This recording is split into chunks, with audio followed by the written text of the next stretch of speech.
Can I use AI on both my iPad and my iPhone, or must I have a special device?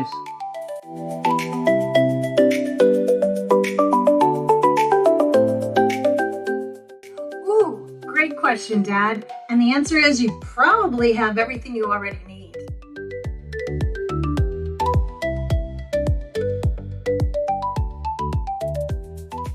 And you know what they say, when it comes to the computers, there's always more than one way to do something.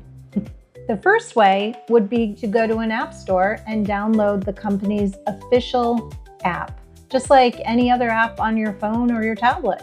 The second way would be to go to the official website and use it on the internet. Simple, 2 different ways. So whether you have an iPhone, an Android, an iPad, another tablet, a Mac, a PC, you do not need to buy any special AI device. I understand I can use any of my devices, the iPad or iPhone, and the information will be transferred between them. Is that correct? Yep, that's right, Dad. And you know what? I can't wait to see what you do with it. In another video, we'll be looking at accessing AI and setting it up so it's a little bit more custom to you.